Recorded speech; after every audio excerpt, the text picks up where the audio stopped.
All right, welcome back to MGD 111 Photoshop 1. Today we're going to look at what's called the Quick Mask. Now this is a selection tool. There's some very detailed mask type things that we can use. Most of them you're going to learn in Photoshop 2.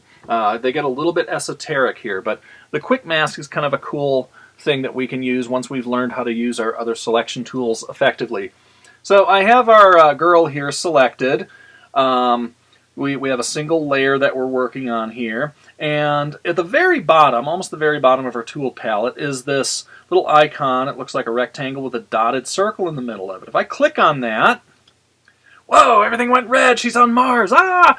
Don't panic. Now, if you're as old as me and you did graphic design before the Macintosh was invented, back in the pre-digital age, we used to use something called Rubylith to create shapes like this. And what we would do is we'd take a photo, and it'd actually be on a board, and we'd put this clear film over it that also had a transparent red film on top of that. And we would actually take our knives and we would cut out from that red the shape that we needed and peel that off, and it would leave a hole, a mask, and then they would work their magic with that. Yes, it's pretty amazing how primitive some of this stuff was.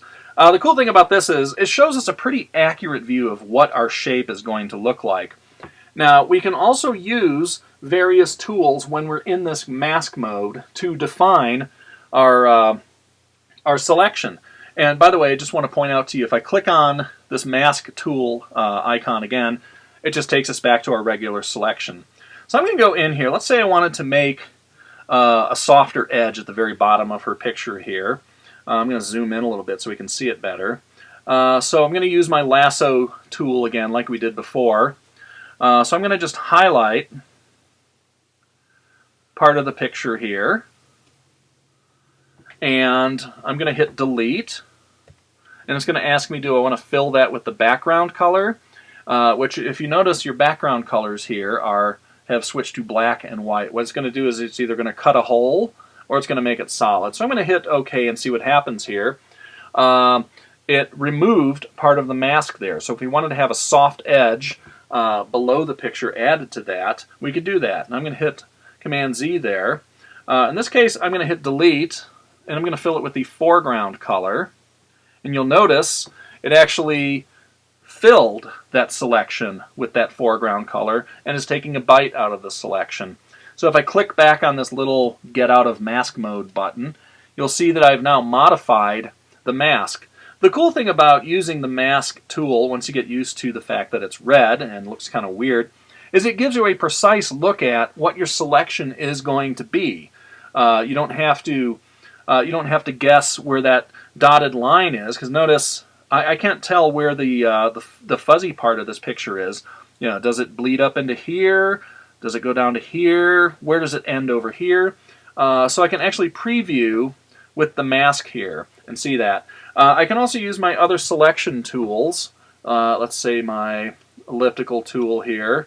I can, if I wanted to make an oval in the sky as part of this mask, I could hit delete, fill it with the background color here, which is white. Click OK. Oops, sorry. Click OK. There we go. And notice when we go back to Get Out of Mask Mode here, that is now part of my selection. So we're able to use this to do all sorts of special effects. There are certain times that this is pretty practical. There are certain times where it's a little bit difficult to see what you're doing.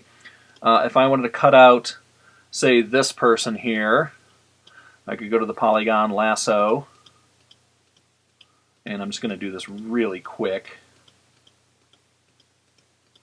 Normally I would do this with a much more precise touch, but you get the idea.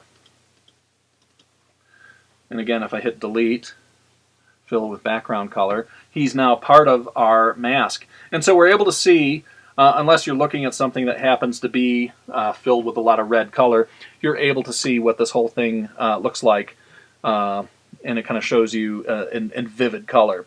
So I'm going to get out of mask mode here again. We can switch back and forth between it. We can use our regular selection tools the way we've been. We have all these different ways to select part of our picture, to copy, to modify, to do all sorts of things too. So hope you feel like you've learned quite a bit of this. We've got a few more lessons in our selections, and then we're going to move on to other great things.